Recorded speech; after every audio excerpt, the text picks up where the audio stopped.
सर्वेभ्यो नमः। देववाणी संस्कृतम YouTube channel में आप सभी संस्कृत प्रेमियों का हार्दिक अभिनंदन है। मित्रों, संस्कृत व्याकरण प्रवेशिका नामक पुस्तक को हम पढ़ रहे हैं, जिसके लेखक हैं डॉक्टर बाबूराम सक्सेना।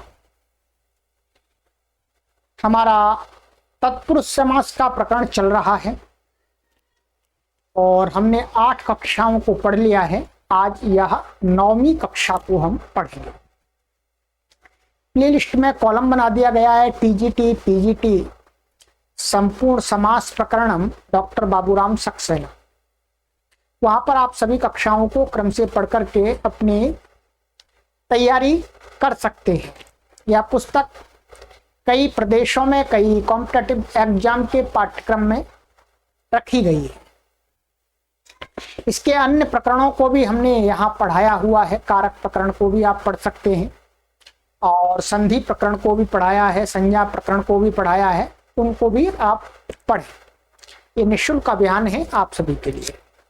चलिएगा, और ये पुस्तक है। इस पुस्तक को यदि आप प्राप्त करना चाहते हैं, आप मंगाना चाहते हैं, बहुत अच्छी पुस्तक है। व्याकरण के सभी विषयों का इसमें संकलन है और सरल भाषा में है। तो आप वीडियो में दिए गए डिस्क्रिप्शन में एक वेबसाइट का लिंक दिया है, देववाणी संस्कृतम.com। उस पर क्लिक करके आप इस पुस्तक को ऑर्डर करके मंगा सकते हैं, अथवा व्हाट्सएप नंबर पर संपर्क कर लें। व्हाट्सएप नंबर आपको ये दिया हुआ है, यहाँ पर संपर्क करके भी आप हमसे प्राप्त कर सकते हैं। चलिए, तो हमने पढ़ लिया था, हमने तत्पुरुष हमारा चल रहा था और द्वितीय तत्पुरुष मैंने कंप्लीट कर दिया था आपका गत कक्षा में। ठीक है, द्वितीय तत्पुरुष हमने पढ़ लिया है पूरा। चलिए, ये यहां तक हमने पढ़ लिया था। जो द्वितीय के उदाहरण भी आपको काफी बता दिए थे और इसी प्रकार से और भी उदाहरण बन जाते हैं, उनको अब आप समझ गए होंगे। चलिएगा, अब इसके बाद में क्रम में आता है तृतीय तत्पुरुष। ठीक है, खा देखिएगा, तृतीय तत्पुरुष। तृतीय तत्पुरुष में डॉक्टर बाबूराम सक्सेना जी क्या कहते हैं? कहते हैं कि जब तत्पुरुष समास का प्रथम शब्द तृतीय विभक्ति में हो तब उसे तृतीय तत्पुरुष कहते हैं।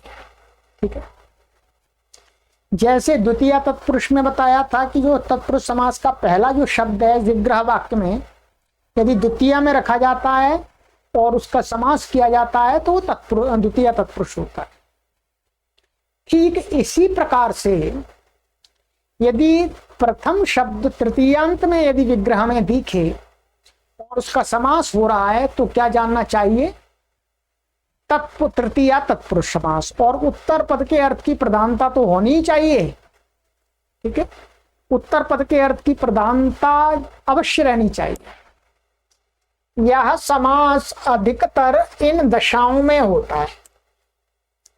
जो तृतीय तत्पुरुष समास है उसके विषय में बता रहे हैं कि ये समास आपको इस प्रकार के तृतीयांत के पदों के साथ में होता है। यहां बता रहे हैं संक्षिप्त से, देखिएगा।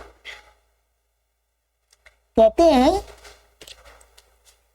नंबर 1, जब तृतीयांत कर्ता या कर्ण कारक हो और साथ वाला शब्द कृदंत हो। क्या बताया? कहा कि यदि जब तृतीयांत जो शब्द हम कह रहे हैं वो उसमें विग्रह में कर्ता के रूप में प्रयोग हो रहा हो, कर्ता कारक के रूप में, अथवा कर्ण कारक के रूप में प्रयोग हो रहा हो। अर्थात ये कहने का अर्थ है कर्ता में तृतीया आनी चाहिए या कर्ण में आनी चाहिए। उस तृतीयांत का दूसरे शब्द के साथ समास हो जाता है। ठीक है, इसके लिए सूत्र है, देखिएगा नंबर 4 टिप्पणी। यहां महर्षि पाणिनि का ये सूत्र है, कर्तृकरणे कृता बहुलम। ठीक है,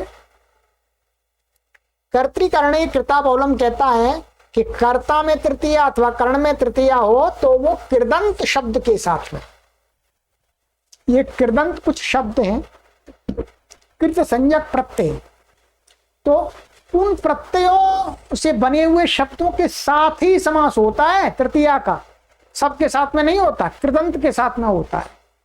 देखिए इसी बात को आगे बताएंगे अभी। नंबर 1 हो गया।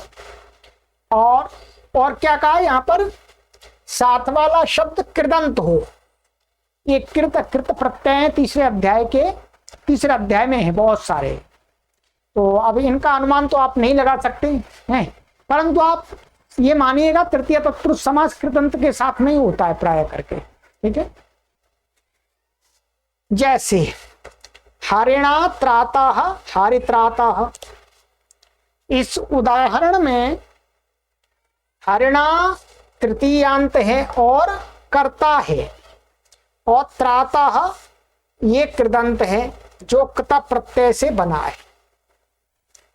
हरिणा त्राता का अर्थ है हरि के द्वारा बचाया गया, बचाना क्रिया का कर्ता कौन है, हरि, ठीक। यहां तृतीया दिख रही, कर्ता में है ये, और ये कैसा कता प्रत्यांत है, कता प्रत्यय कैसा है, कृत है, इसलिए कृदंत हो गया। तो यहां समास होकर के क्या बन जाता है, हरित्राता बन गया। हरित्राता हरि के द्वारा बचाया हुआ, कोई पुरुष है कोई प्राणी है, ठीक है।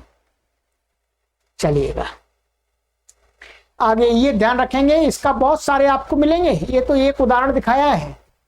कृदंत शब्दों के साथ तृतीया कर्ता वाले और तृतीया कर्ण वाले शब्दों का भरपूर समास होता है, ठीक है। नखैर भिन्नः, नख भिन्नः, देखिएगा यहां नखई ही ये तृतीयांत है और कर्ण है, और भिन्नः ये कृदंत है जो भिद धातु से कता प्रत्यय जोड़कर बना है, ठीक है। ये भिन्न शब्द है, यहां पर ये कैसा है, कता प्रत्यांत है, भिद से कता का भिन्न बनता है, रचनावाद कौमुदी में पढ़ाया है। और नखों के नखैर भिन्ना, नख के द्वारा फाड़ा हुआ, नख क्या बन रहे हैं, साधन बन रहे हैं, कर्ण बन रहे हैं। तो नखई में तृतीय व्यक्ति क्या है, कर्ण में है, कर्तृकर्णयोस् तृतीया से तृतीया कर्ण में है, तो यह समास हो गया नख भिन्ना, नखों के द्वारा फाड़ा गया। जो हिंसक प्राणी होते हैं, बाघ है, चीता है, शेर है, ये अपने नाखूनों से फाड़ देते हैं, और भी है, बिल्ली आदि भी होते हैं। चलिएगा ये हुआ। आगे विशेष, जब तृतीयांत शब्द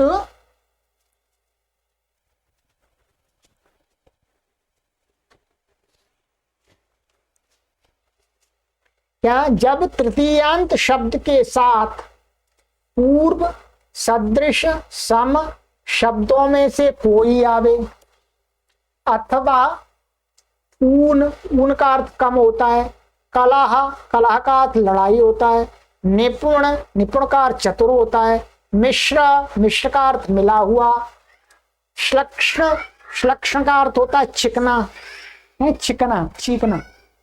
शब्दों में से अथवा इनके समान अर्थ रखने वाले शब्दों में से कोई शब्द आवे तो भी समास हो जाता है, ठीक है। ये पहले वाला अब भूल जाइएगा, अभी जो कर्ता और कर्ण वाला था उसको भूल जाइएगा। ये कहते हैं, इसके लिए सूत्र देख लीजिएगा, नंबर 1, देखिए ये सूत्र है यहां पर,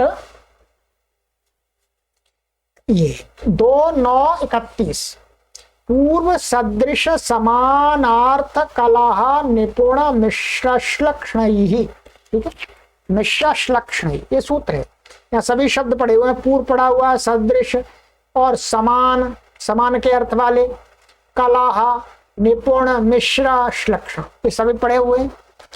कहते हैं इनके साथ तृतीयांत शब्द है इनके साथ कोई तृतीयांत शब्द हो उसका समास हो जाता है। ये कृदंत की इसमें कोई बात नहीं है, ठीक है। जैसे मासेन पूर्वाहा, मास पूर्वाहा, देखिए ना तो ये कर्ण है ना करता है, सामान्य तृतीया, ठीक है, किसी दूसरे कालवाची के तृतीया आई है।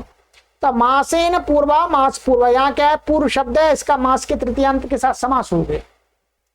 मान मास पूर्व ने मास से पहले, एक मास से पहले। मात्रा सदृशः, मातृ सदृशः, माता के समान। ऐसे पित्रा सदृश, पित्रा समाह, पितृ समाह। ये शब्द इनके पर्यायवाची दूसरे भी ग्रहण हो जाएंगे, ठीक है। आगे के शब्द हैं उनके भी पर्यायवाचियों का ग्रहण हो जाएगा, ठीक है। जैसे धान्येन ऊनम, धान्योनम, तो ऊन शब्द के साथ धान्य का हो गया। तृतीय धान्येन विकलम, धान्य विकलम, तो धान्य से कम, धान्य से कमजोर। वाचा कलह, वाक कलह, वाणी की लड़ाई, गाली गलौच। वाचा युद्धम, वाग युद्धम, माने वाणी का युद्ध वाणी के द्वारा। आचारेण निपुणः, आचार निपुणः, माने आचार से निपुण। आचारेण कुशलः, आचार कुशलः, आचार से कुशल, वही अर्थ है, ठीक है। अब आप देखेंगे यहां पर, देखिए ये निपुण शब्द है, यहां पर ये तो निपुण है परंतु ये आचार इसका पर्यायवाची है, पर्यायवाचियों का भी हो जाएगा, ध्यान रखेंगे, ठीक है। ऐसे ही यहां पर ये क्या है, कलह है, ठीक है। तो कलह में एक तो कलह आ गया, कलह का अर्थ है, कलह का पर्यायवाची युद्ध भी होता है, युद्ध भी आ गया, ठीक है। पर्यायवाचियों का भी ग्रहण होगा। ऐसे ही गुड़ेन मिश्रम, गुड़ मिश्रम, माने गुड़ से मिला हुआ कोई पदार्थ। गुड़ेन युक्तम, गुड़ युक्तम, गुड़े से युक्त, वही बात है। घर्षणेन श्लक्षणम, माने रगड़ा देने से चीकना होना, रगड़ा देने से चीकना हुआ पदार्थ। तो घर्षण श्लक्षणम, कुट्टनेन श्लक्षणम, माने कूट करके चीकना कर देना। तो कुट्टन श्लक्षणम अर्थात कूटने से चिकना पदार्थ, ठीक है। अब ये क्लियर हो गया कि इन शब्दों के साथ भी तृतीयांत किसी भी शब्द का समास हो जाता है और इनके पर्यायवाचियों के साथ में भी हो जाता है। चलिए आगे आ जाइए।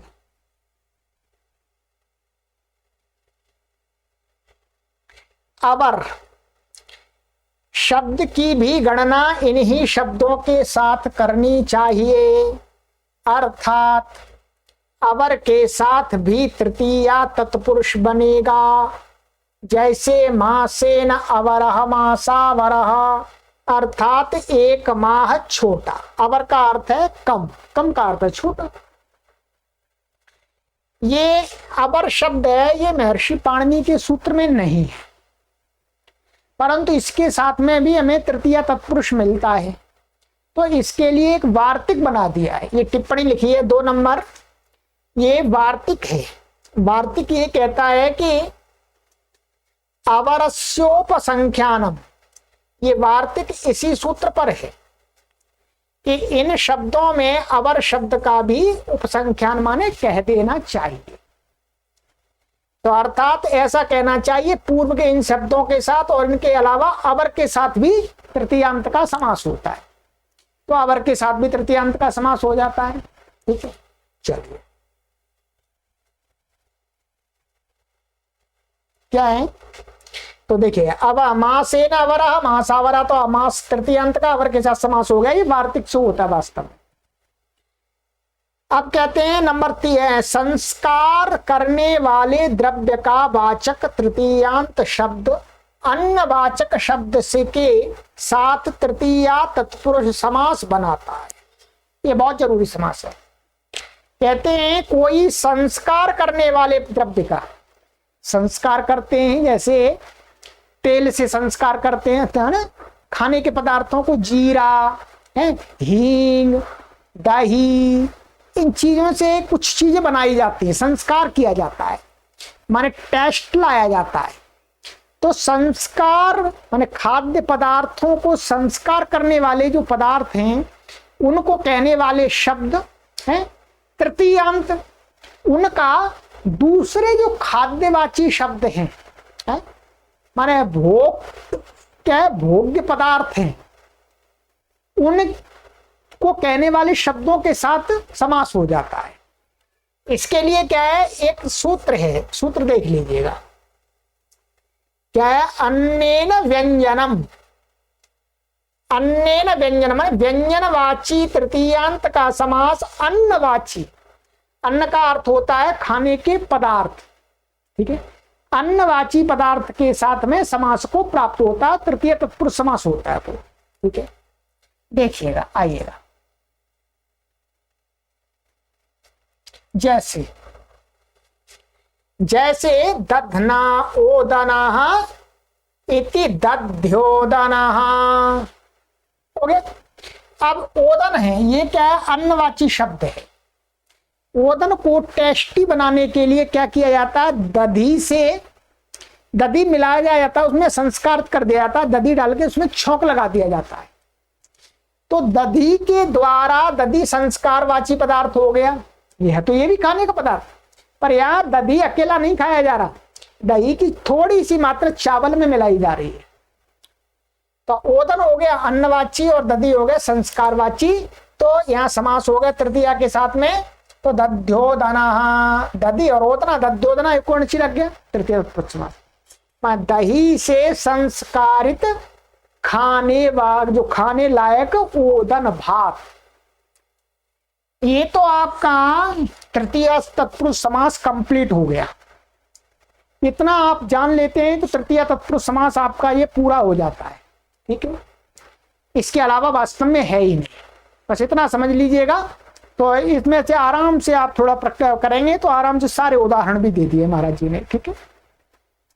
चलिएगा, तो अब आगे की कक्षा में हम पढ़ेंगे चतुर्थी तत्पुरुष समास। अभी हर वीडियो एक एक वीडियो में मैं एक एक समास कर देता हूं आपका। ये द्वितीय एक में हो गया, तृतीय एक में हो गया, चतुर्थी एक में हो जाएगा, पंचमी, षष्ठी, सप्तमी। तो इस प्रकार से क्रम में आपको पढ़ने में भी सुविधा रहेगी, ठीक है। चलिए,